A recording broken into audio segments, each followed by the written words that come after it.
Hello and welcome back to World of Warships, and today we're going to be looking at, well, it's not really World of Warships, it's World of Submarines, because the Halloween event is going on at the moment, and yes, I know it's November, but we're going to take a look at it now anyway. And we're going to sort of give our thoughts on submarines, but more importantly, to begin with, we've got to do a little bit of housekeeping. I haven't uploaded a video for over 5 weeks, I think now, and part of the reason for that is because I'm back at university. I don't have any of this stuff with me. I seldom have any time to play video games, but I am back for a little bit, or weekend, so I thought it'd be prudent to make a video and sort of explain where I am and why you haven't seen anything from me. Also, thank you very, very much for the last video. It's crazy. I looked at it and over 1,200 views, which for my little channel is insane, and all the feedback I get on any of my videos is greatly appreciated, be it positive or negative. It doesn't matter. I do actually read every single one of the comments. I don't always reply to them all because I sometimes forget, but every single one of those comments I read, and I really do take on board what everyone says. And if you like what I'm doing, well, thank you so much for saying it. It just motivates you to keep going. But yes, so submarines. Now, by this point, most people has probably seen Submarines or played it, and your mileage may vary in how much you like it. They are certainly an interesting way to play the game. Now, you can see on the screen you have a new bar, one that's counting down constantly, which is how much air you've got, and the other one is your depth. Now, the way these things work is you go up to the surface like I have just done now, you get detected, but then you can dive down underneath to lose the detection. There you go, just like that. And when you go up to the surface, you will get the air back, and when you dive under, you've got a timer for you emergency blow and go all the way back up to the top anyway. So you've got to juggle another thing. As you're going along, you've got to juggle your depth, your speed, which direction you're going, and look at how much time you got left. So I hope you are paying attention. So if this is one of those times where if you think, you know what, playing a destroyer is far too easy. I want to do more stuff. Then this submarine is sort of for you. And playing it here, I know they're testing it because this is the sort of ship that could be put into the game later on. It does seem to have a purpose. The purpose of these things are to do what sometimes destroyers can't do. Get very close up to battleships and fire a few torpedoes and basically run away undetected, rather than as a destroyer you have to either smoke up or you have to stay very far back. So it does relieve a little bit of the pressure off destroyers, and these are sort of, to me they sort of are like sniper destroyers sitting right back, a bit like how the Japanese destroyers can fire their torpedoes from very long distances.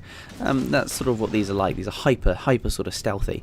Whether or not they will actually get into the game or not, I don't really know. They could have a place, and I think that they would have a place. I think certainly it would allow destroyers to focus less on getting up close and just, close range torpedoing battleships, and make destroyers have a new role, which is sort of submarine hunters, which could be very, very interesting. But yeah, they are certainly they add a dynamic to the game that I think is not bad.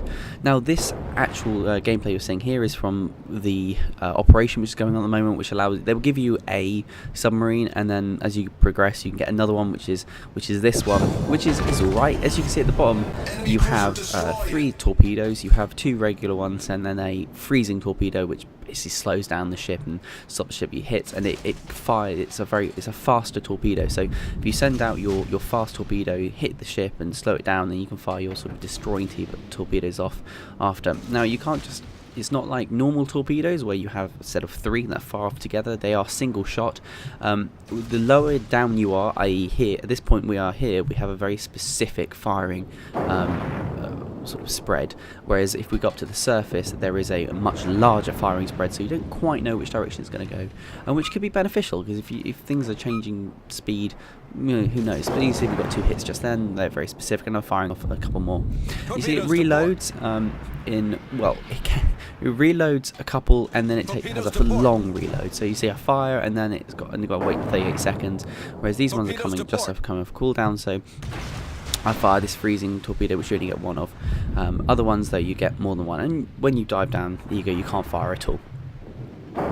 So this operation is one where you're hunting down and destroying Rasputin for I think the final time. They say forever, so maybe they're not going to use this one anymore.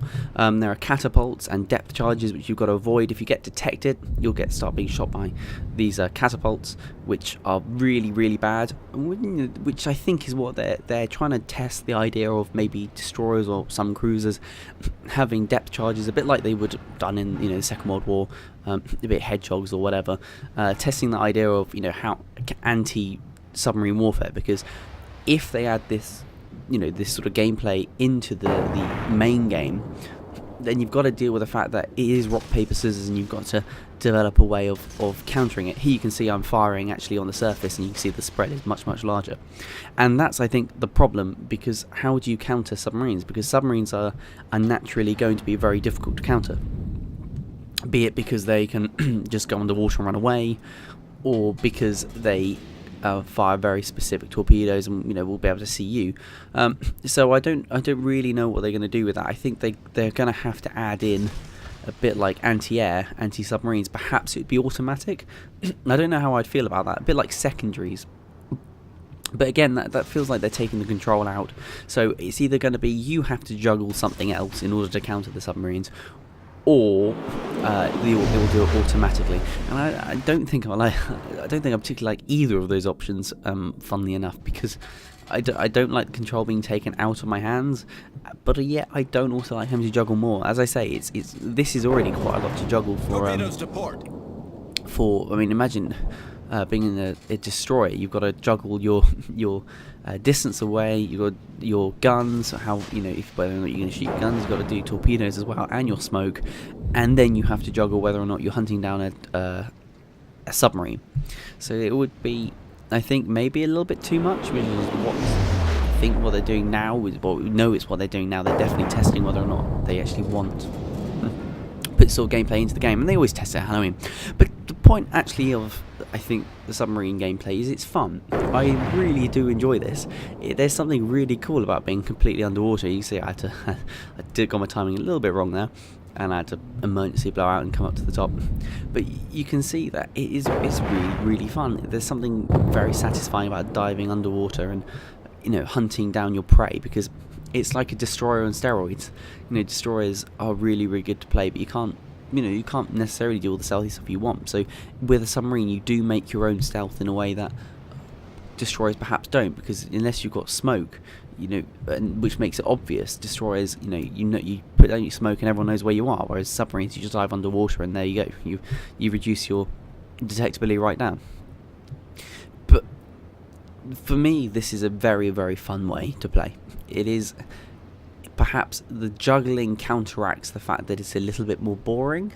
You don't have guns. The guns are automatically... they don't. There's no guns on this one, but on the other submarine there are guns. Or at least there might be, and this isn't fire.